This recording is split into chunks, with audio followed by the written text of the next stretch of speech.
Hello बेटा, कैसे हैं आप लोग।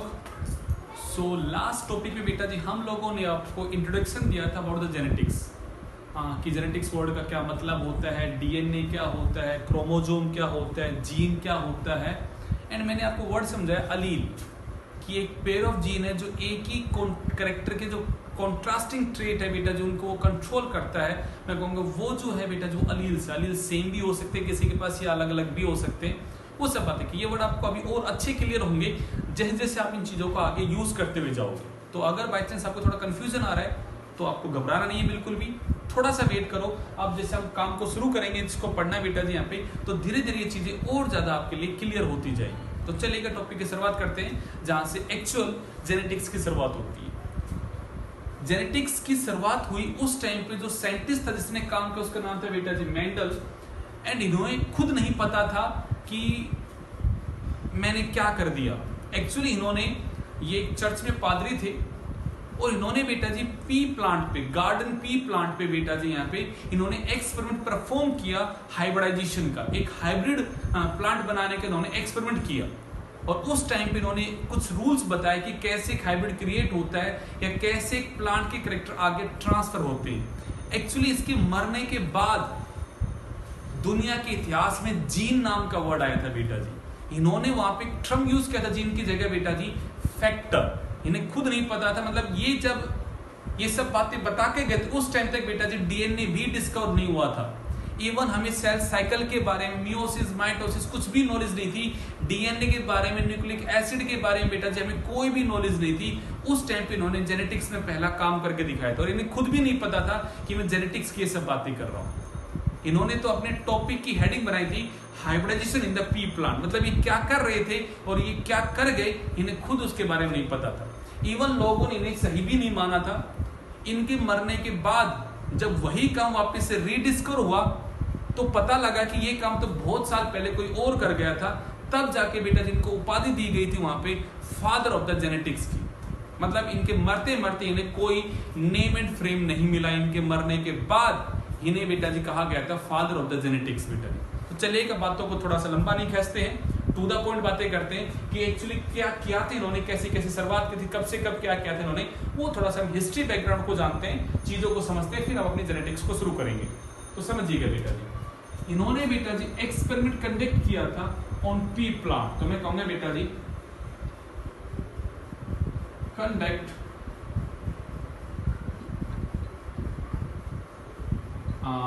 hybridization experiment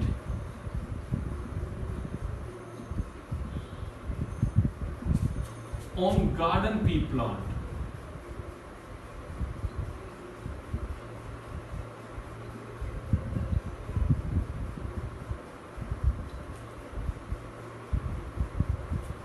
जिसका बॉटनिकल नेम लिख सकते हो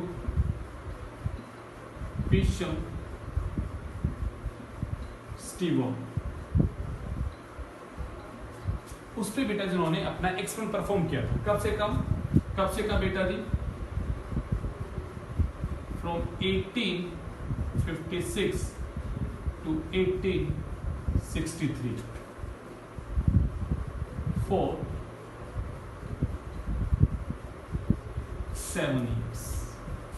7 साल तक बेटा जिन्होंने काम किया था इस पी प्लांट पे। अब पॉइंट आएगा दिमाग में, सर उन्होंने अपने एक्सपेरिमेंट के लिए पी प्लांट को सिलेक्ट किया, क्यों सिलेक्ट किया? पी प्लांट को सिलेक्ट करने का रीजन क्या था? हम रीजंस को जानते हैं। सबसे पहले बेटा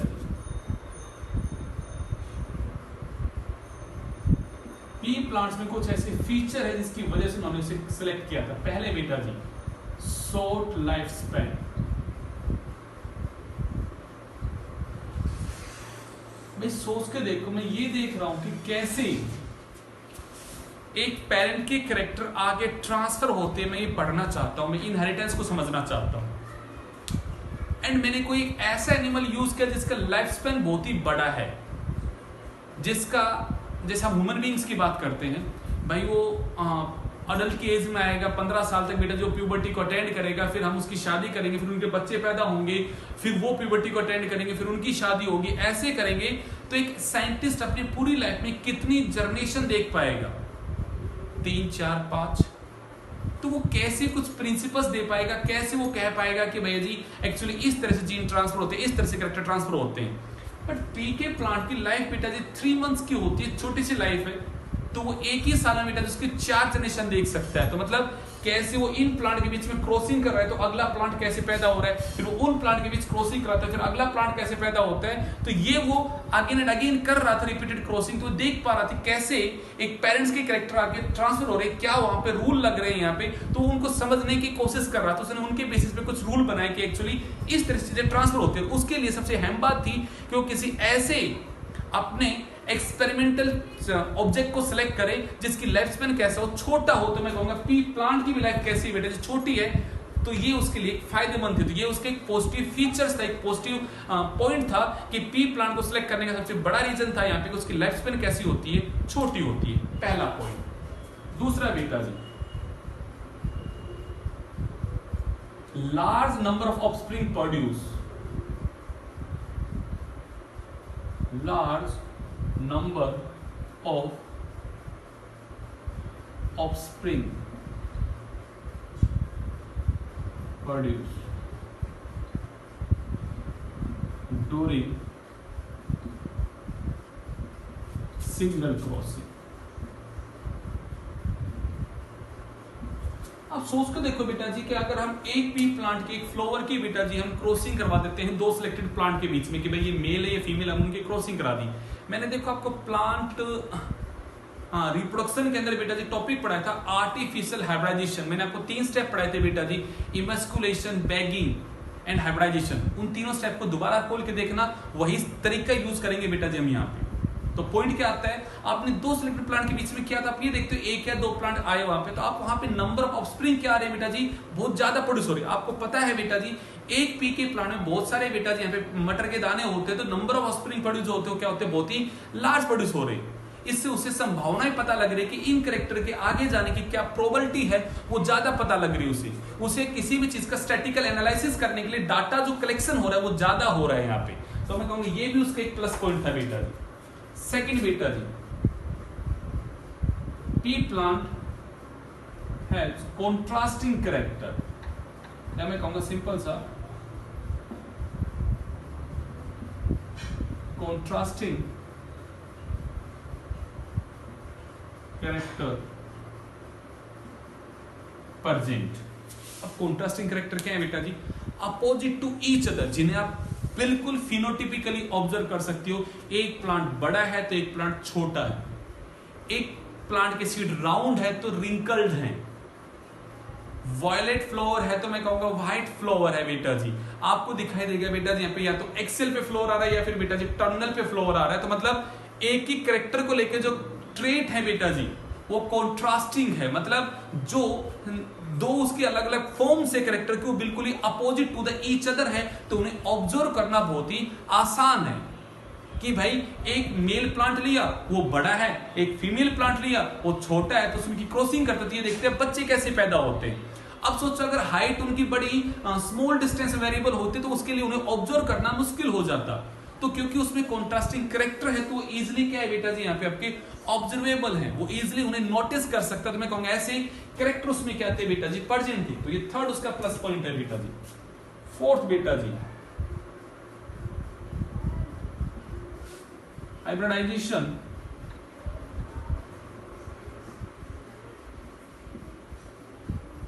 कैन बी कंट्रोल्ड।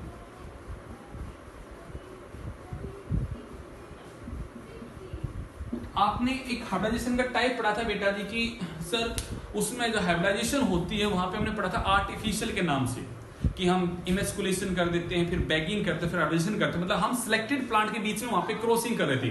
वैसे ही मैं किन 2 प्लांट के बीच में क्रॉसिंग करवाना चाहता हूं मैं टोटली बेटा जी कंट्रोल कर सकता हूं। तो ये भी तो अच्छी बात है ना, ताकि मैं ये देखूं कि भाई ये 2 मैंने पेरेंट्स लिए, इनके बीच मैंने क्रॉसिंग कराई तो आगे बच्चा कैसा पैदा होता है। तो ये भी उसके अंदर एक क्या था बेटा जी यहाँ पे उसका एक पॉजिटिव कैरेक्टर था। तो मैंने क्या क्या बोले बेटा जी यहाँ पे, उसकी लाइफ स्पैन बहुत ही शॉर्ट था, उसमें large number of offspring produce होते हैं पर क्रॉस या पर क्रॉसिंग बेटा जी।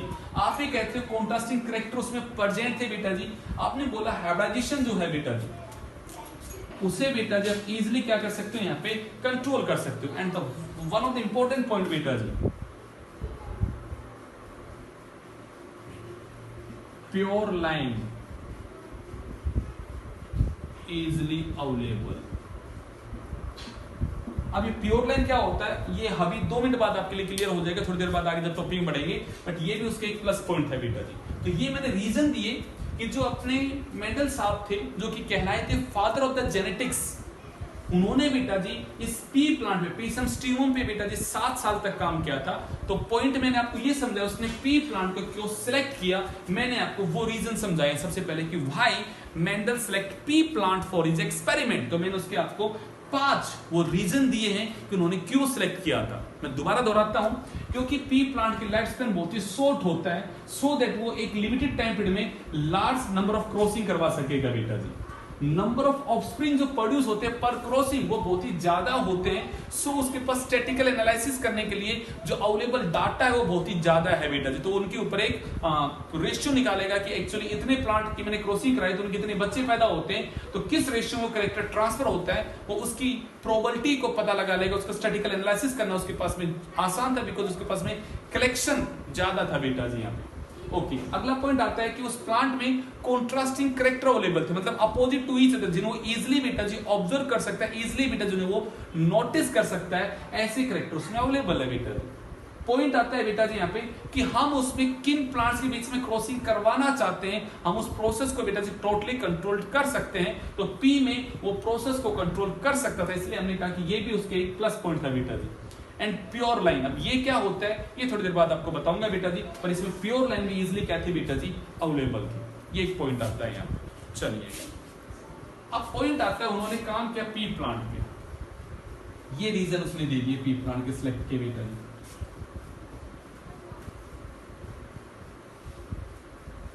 अब उन्होंने एक्सपेरिमेंट जब परफॉर्म किया तो कैसे किया था मैं वो आपको समझाता हूं। आप एज एक साइंटिस्ट के तौर पे सोचिएगा क्या चीज है। तो सबसे पहले उसने एक प्लांट लिया, तो मैं यहां पे लिखता हूं सबसे पहला वर्ड बेटा जी, P generation.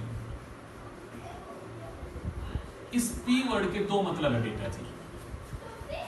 P stand for pure, पहला वर्ड,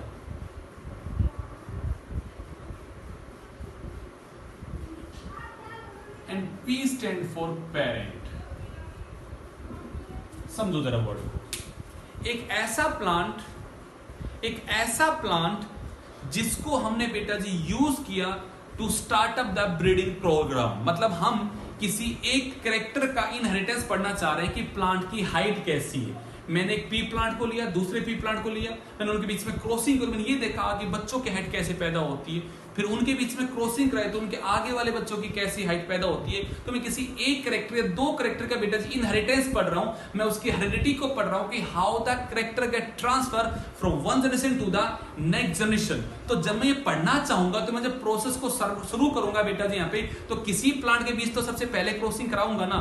तो वो प्लांट जिनके बीच मैंने क्रॉसिंग करा के बेटा जी उस ब्रीडिंग के प्रोग्राम को शुरू किया था, मैं उन प्लांट्स को क्या कहूंगा, ये एक्चुअली इस ब्रीडिंग प्रोग्राम के पेरेंट्स हैं, जिनके अंदर हम उनकी क्रॉसिंग करवा के हम देखेंगे कैसे जनरेशन आफ्टर जनरेशन बेटा जी आपका आगे कैरेक्टर ट्रांसफर होने वाला है। तो मैं ऐसा प्लांट का पेयर जिसे बेटा जी अपने ब्रीडिंग प्रोग्राम को स्टार्ट करने के लिए यूज किया था, वो प्लांट है बेटा जी पेरेंट प्लांट, पहला वर्ड। और ये पेरेंट प्लांट बेटा जी हमेशा होमोजाइगस होना चाहिए। प्योर मतलब कि भाई प्योर है, मतलब उसके पास एक ही टाइप की अलील हैं, एक ही टाइप की अलील है, प्योर चीज है, कोई मिक्सअप नहीं है कि भाई उसके पास एक बड़ा फैक्टर भी है तो एक छोटा भी है, नहीं, उसके पास अलील जो है उस कैरेक्टर के वो कैसे हैं बेटा जी, सेम टाइप के हैं। तो मैं कहूंगा उसके पास प्योर चीज है, एक ही तरह की है, तो मैंने उसके लिए वर्ड यूज किया बेटा जी यहाँ पे प्योर। तो कोई पूछे आपसे प्योर क्या, तब कहोगे any homozygous plant for a character is a pure plant. जैसे आप कह रहे हो हाइट के लिए वो प्योर है, मतलब उसके पास में एक ही टाइप की जीन्स है बेटा जी हाइट के लिए, तो मैं कहूंगा वो प्योर प्लांट। चलिएगा, अब ये हमारा पहला वर्ड है बेटा। अब उसने बेटा जी यहां पे क्या किया, एक प्लांट लिया बेटा जी उसने एज ए मेल, तो ये साइन है बेटा जी मेल का, ये पी का प्लांट है जो बड़ा है।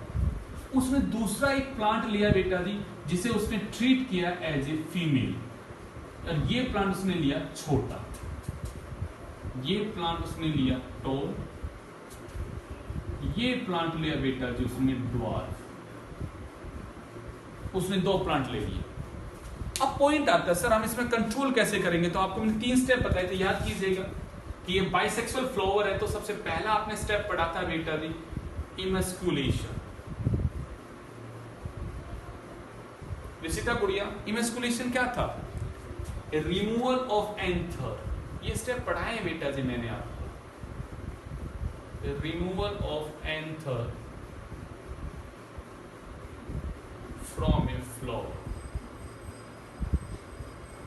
सोचो ये एक बाइसेक्सुअल फ्लावर है पी प्लांट में, और मैं उस पी प्लांट से बेटा जी एंथर को, या मैं कहूंगा मैं उसमें यहाँ पे मेल के स्टेमन को बेटा जी कट करके बाहर निकाल दो। आप एंथर की जगह लिख सकते हो रिमूवल ऑफ स्टेमन, मतलब आपने मेल के पार्ट को कट करके बाहर निकाल दिया, तो मतलब खाली उसमें क्या बचा? फीमेल बचा। आपने सेकंड काम किया बेटा जी यहाँ पे बैगिंग, इसमें आपने क्या किया बच्चा प्रियांशु? आपने फीमेल के पार्ट को बेटा जी कवर कर दिया with A polybag, so that कि अनवांटेड पॉलिनेशन ना हो जाए, रैंडमली कोई भी पोलन ग्रेन उस पे आके ना गिर जाए, फर्टिलाइजेशन ना हो जाए, तो आपने उसको क्या कर दिया? बैगिंग कर दिया। और थर्ड स्टेप क्या थे बेटा जी आपका यहाँ पे? हाइब्रिडाइजेशन। जहां पे मनीषा गुड़िया आपने एक वर्ड बोला, अनन्या आपने एक वर्ड बोला बेटा जी कि सर हमने सिलेक्टेड मेल प्लांट से पोलन ग्रेन को कलेक्ट किया और हमने फीमेल के स्टिग्मा के ऊपर डस्टेड कर दिया। क्या बोला मैंने यहाँ पे? From the selected male plant हमने पोलन ग्रेन को कलेक्ट किया और फीमेल के स्टिग्मा पे डस्टेड कर दिया। अब अगर वो पोलन ग्रेन वहां पे डस्टेड किया तो वो भैया जी वहां पे पोलन ट्यूब को बना के वहां पे हाइब्रिडाइजेशन को कैरिड आउट कर देंगे बेटा जी, यहाँ पे फर्टिलाइजेशन हो जाएगा। तो मैंने यहाँ सिलेक्टेड प्लांट के बीच में ब्रीडिंग करवाई, तो मैं कहूंगा ऐसी ब्रीडिंग कहलाती है बेटा जी आर्टिफिशियल हाइब्रिडाइजेशन, या आपने इसका नाम दिया था कंट्रोल्ड हाइब्रिडाइजेशन। किसी भी बच्चे को अगर कोई कंफ्यूजन आ रहा हो तो प्लीज मैं आपसे रिक्वेस्ट करूंगा, प्लांट रिप्रोडक्शन में मैंने आपको ये बातें पढ़ाई है, तो आइदर आप उस वीडियो को देखो दोबारा से, या फिर बेटा जी यहाँ पे आप अपने नोटबुक को खोल के देखो कि मैंने ये सब बातें पढ़ाई है बेटा जी, वही सब बातें मैंने दोबारा से आपको रिपीट की है बेटा जी। तो वैसे ही उसने कंट्रोल किया इनके बीच में हाइब्रिडाइजेशन के प्रोसेस को। उसने एक पी के प्लांट को एज ए मेल ट्रीट किया, उसने एक पी प्लांट को एज ए फीमेल ट्रीट किया, उसने एक ले लिया पी प्लांट बड़ा और एक पी प्लांट लिया उसने बेटा जी छोटा। ये मैंने स्टेप बताए कैसे उसने कंट्रोल किया। अब उन्होंने बेटा जी इनके बीच में करा दी क्रॉसिंग। तो मैंने कहा एक्चुअली उसने इनके बीच में क्या करा दी,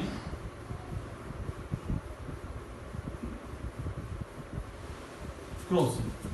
तो रोनित बेटा सोचो, ये पी प्लांट ये ड्वार्फ प्लांट उसने क्रॉसिंग रहा, तो उसने क्या देखा, जो इनकी बच्चे पैदा होते उसका उसने नाम रखा बेटा जी F1 जर्मिनेशन। इसका मतलब होता है फीलियल 1 जनरेशन, मतलब वो पहला प्लांट जो प्रोड्यूस हुआ है by the crossing between the P generation plant, कि भाई जो मेल और फीमेल हमने पेरेंट प्लांट लिए थे उनके बीच में जब क्रॉसिंग कराई तो उनका जो पहले बच्चे पैदा हुए, जो पहली जनरेशन आई है, उसको उसने नाम दिया बेटा जी F1 जनरेशन। चलिए अब उसने क्या देखा, इनके सारे के सारे बच्चे क्या आते हैं बेटा जी यहाँ पे, all are tall, all tall. अब उसने यहां पे एक बात को समझने की कोशिश की कि इसके पास कोई ऐसा फैक्टर है जो इसे बड़ा करता है, और इसके पास वो फैक्टर नहीं है जो इसे बड़ा करता है। मेरे वर्ड को सुनना, मैं जो समझा रहा हूं बातों को समझना। इसके पास कोई ऐसा फैक्टर है जो उसे बड़ा करता है, इसके पास वो फैक्टर नहीं है जो इसे बड़ा करता है। जब इनकी बेटा जी यहां पे क्रॉसिंग कराई तो इसका वो फैक्टर और इसके अंदर वो फैक्टर नहीं है। जब ये दोनों चीजें आपस में मिली तो उसने देखा कि इस प्लांट के पास इस पेरेंट से वो फैक्टर आ गया जो इसकी हाइट को बड़ा करता है, और अब इनके पास वो फैक्टर है जो हाइट को बड़ा करता है, जिसकी वजह से सारे के सारे प्लांट बड़े हो गए। यहां तक उसने ये कहा, यहां तक ये कहा, आगे जाके लाइन चेंज होगी। अब उसने क्या किया, इन प्लांट की बेटा जी सेल्फिंग करवा दी। बेटा सेल्फिंग का मतलब है सेल्फ पोलिनेशन।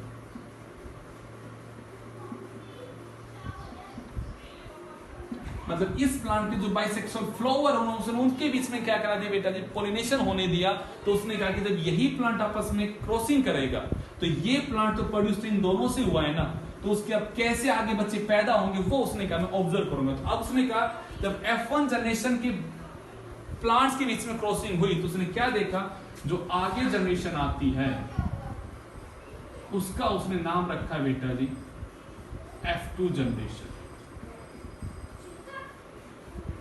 और उसने क्या देखा, मैक्सिमम प्लांट बड़े हैं, maximum tall plant, but few plant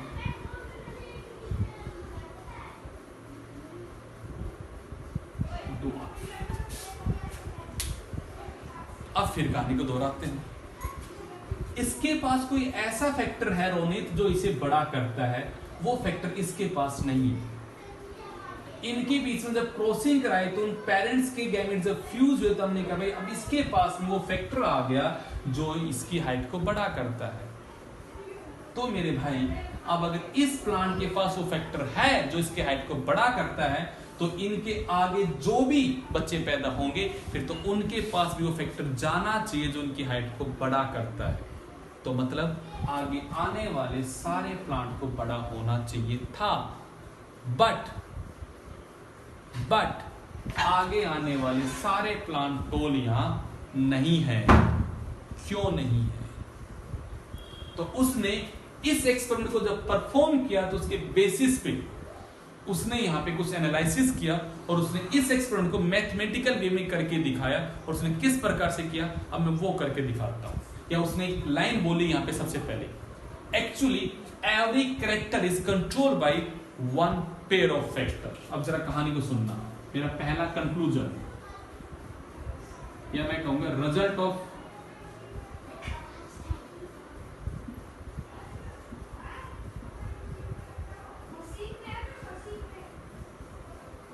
mono hybrid cross.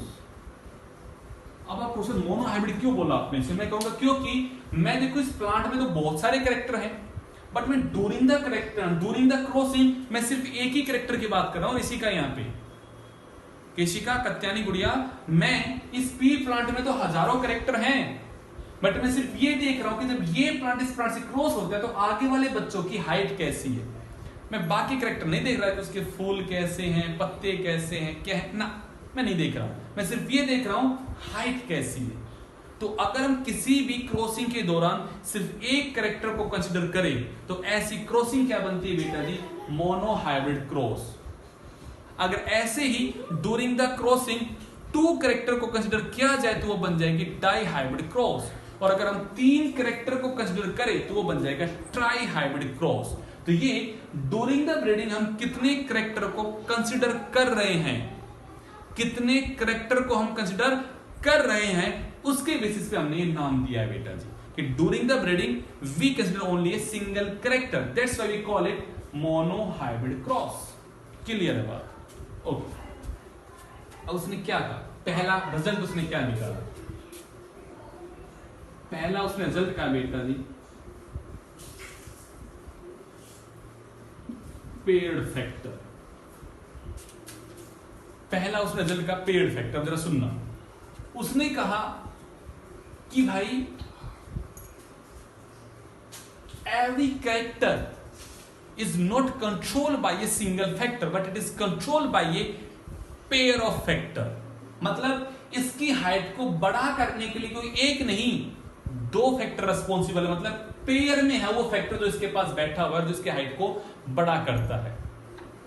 इसके पास वो फैक्टर पेयर में है पर वो हाइट को क्या करते हैं, छोटा करने वाला फैक्टर। अब इसके अंदर से एक फैक्टर जो हाइट को बड़ा करता है वो आगे आ गया इसका फैक्टर जो हाइट को छोटा करता है वो इसके पास आ गया। अब इसके पास दो फैक्टर है बेटा जी, एक वो फैक्टर है जो हाइट को बड़ा करता है और एक वो फैक्टर है जो हाइट को छोटा करता है। इसके पास बेटा जी दो फैक्टर है, बट इस प्लांट की हाइट कैसी है, बड़ी है। तो उसने बेटा जी यहां पे सेकंड लाइन बोली, और वो क्या बोली, कंसेप्ट ऑफ डोमिनेंस, या उसने वर्ड बोला बेटा जी डोमिनेंस रूल। आप उसको डोमिनेंस रूल के नाम से पढ़ो।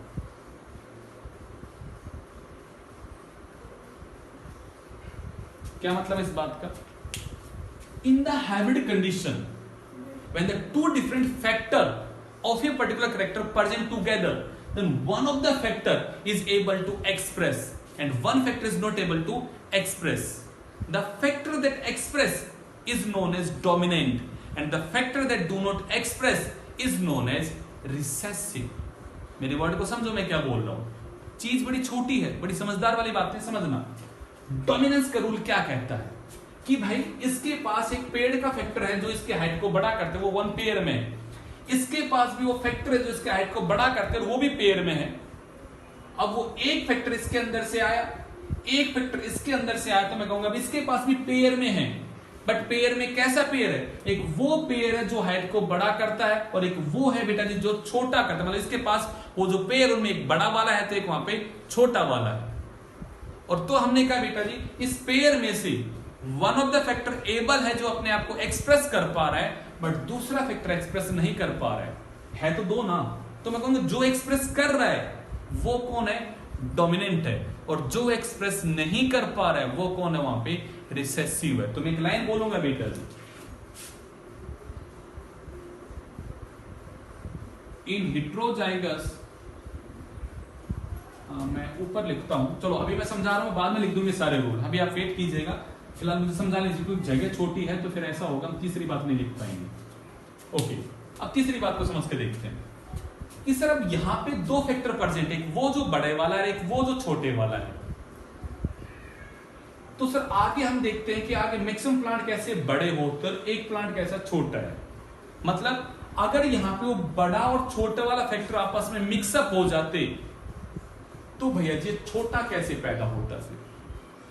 तो हमने कहा during the gamete formation every paired factor gets separated and one gamete contain only one factor। चलो मैं इसको क्रॉस बना के दिखाता हूं और अच्छा समझ में आएगा। तो सिर्फ एक कहानी की तरह मैंने समझाया, इन बातों का मैं एक और अंदाज में आपको समझाता हूं जो हमारी बुक में भी है, जो हमारे लिए समझना और ज्यादा आसान हो जाएगा।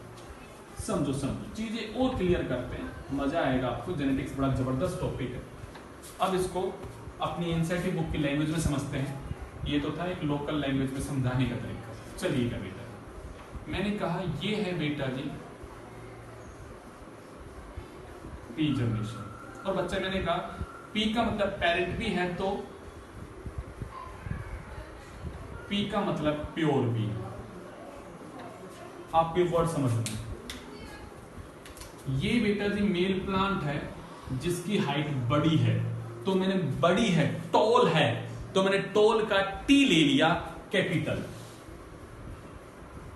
कि उसकी हाइट बड़ी है। और मैंने कहा ये प्योर है मतलब होमोजाइगस है। आप प्योर को ब्रैकेट में लिख सकते हो,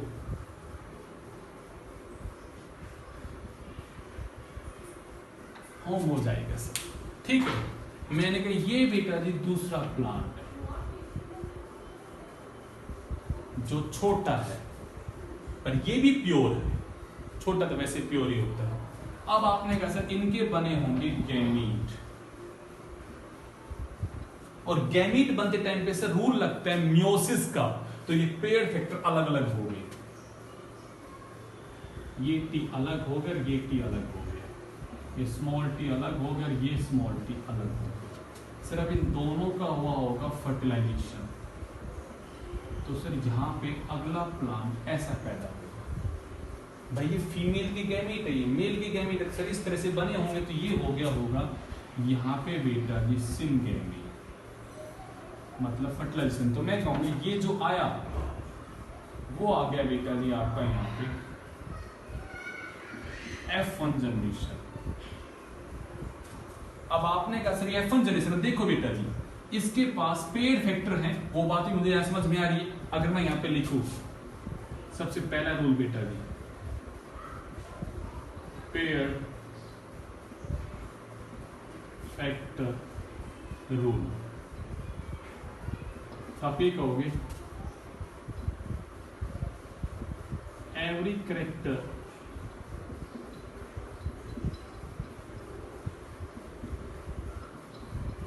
is controlled by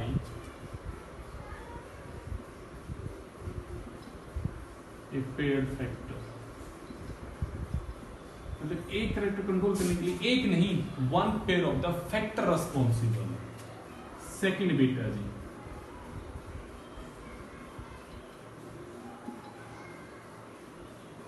dominance rule.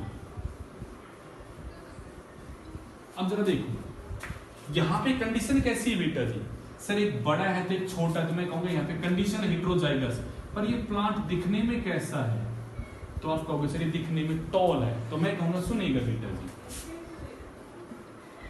In heterozygous condition,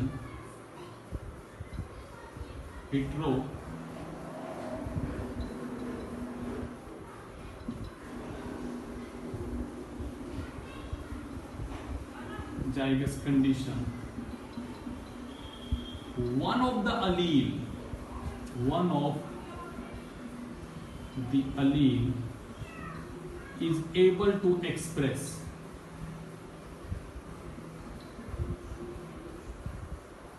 and another allele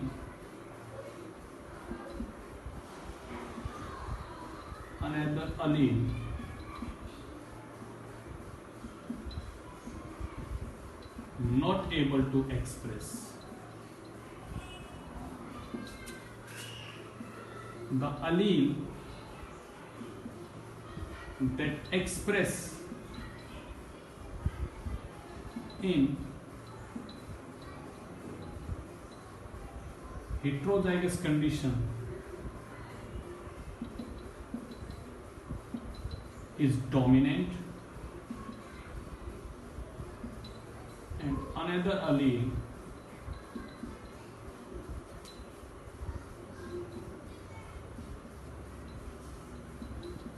that is not able to express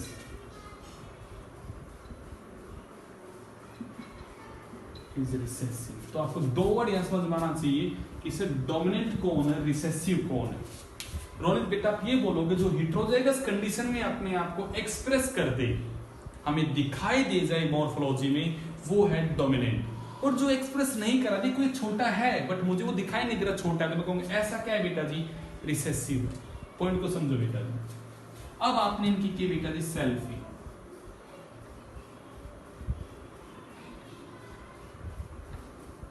अब यहां पे आता है थर्ड रूल। ये दो रूल आप लिख लोगे बेटा जी, जैसे मैं थर्ड रूल के ऊपर आता हूं।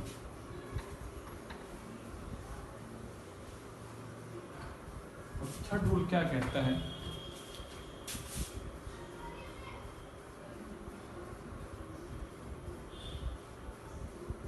लॉ ऑफ सेग्रीगेशन,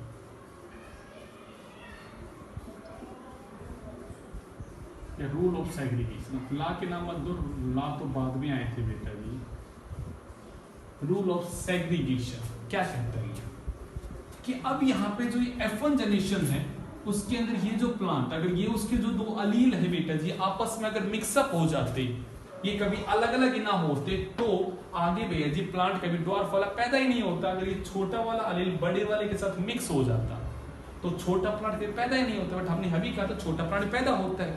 तो उसने एक लाइन बोली बेटा जी, during gamete formation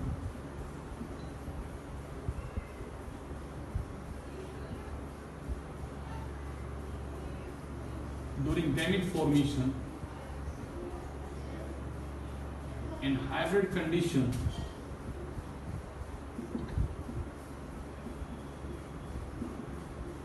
paired factor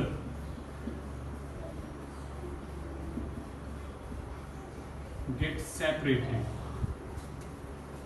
and one gamete contain only one factor, either dominant और रिसेसिव। चलिएगा करके दिखाते हैं। अब यहाँ पे गैमीट कैसे बनेंगे? सर ये टी अलग करेगा, बिल्कुल बेटा जी। सर ये स्मॉल टी भी अलग करेगा अपने आप को। मैंने कहा बिल्कुल भाई। अब आप यहाँ पे सेल्फिंग करवा रहे हो तो मैं कहूंगा भाई एक ही प्लांट के बीच सारा काम हो रहा है, तो मैं कहूँगा उस प्लांट में भी जो गैमीट बने होंगे बेटा जी वो ऐसे ही सेम बने होंगे भाई, with in the same floor हो रही है बेटा जी, तो बातें हो रही है बातें। ओके, इस तरह की बातें हो गई। अब आपने कहा सर यहाँ पे हम इनका क्रॉस निकालते हैं, वो बातें मैं हटा रहा हूँ वहां से तक मैं वहां पे करके दिखा सकूँ आपको। अब सर यहाँ पे पैदा होती है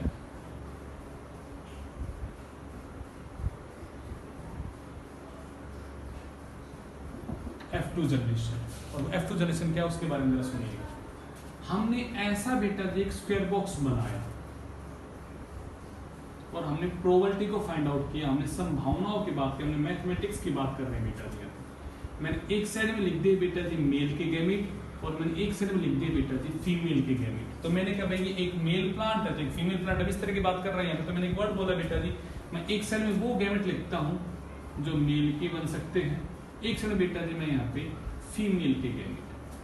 अब आप जानते हो सर फर्टिलाइजेशन जो होता है वो तो पोलिनेशन पे डिपेंड करता है, कोई भी पोलन कहीं भी जा सकता है, ये तो सर रैंडम प्रोसेस है। तो ये भी संभावना है कि इस टाइप का पोलन इस टाइप के ओव्यूल से अगर फर्टिलाइज कर रहा है तो आप कहोगे सर ये भी संभावना है बच्चा पैदा होने की। सर ये वाला पोलन ग्रेन अगर इससे फ्यूज हुआ तो सर ये वाली संभावना भी होने की। सर ये वाला पोलन ग्रेन अगर इस वाले से फ्यूज हुआ तो ये भी संभावना है, और सर ये भी संभावना है। अब आप ये बताओ दिखने में, तो मैं एक वर्ड बोलूंगा बेटा जी फिनोटिपिक रेशियो। अब किसी का बेटा जी फिनोटिपिक रेशियो का मतलब है दिखने में, मॉर्फोलॉजी वाइज दिखने में कौन प्लांट कैसा है। तो आपको ये प्लांट कैसा दिखाई देगा बेटा जी, आप खुद सोच के देखिए प्लांट कैसा होगा, टॉल। ये प्लांट कैसा होगा, एक डोमिनेंट फैक्टर है तो मैं कहूंगा ये भी कैसा है, टॉल। और ये वाला भी बेटा जी टॉल है। देखो ना बेटा जी, मैं टॉल प्लांट के लिए यूज कर रहा हूं कैपिटल टी और मैं ड्वार्फ के लिए यूज कर रहा हूं बेटा जी यहाँ पे स्मॉल टी। तो मैंने कहा यहाँ देखो हेटेरोजाइगस कंडीशन है, बट एक डोमिनेंट है तो एक रिसेसिव है, एक डोमिनेंट है तो एक रिसेसिव है। दिख तो रहा है बेटा जी, ये प्लांट में कैसा होगा, टॉल होगा। और ये वाला प्लांट कैसा होगा बेटा जी, ड्वार्फ। तो मैं कहूंगा रेशियो आ गया 3:1 का। बट इनका जीनोटिपिक रेशियो कैसा है,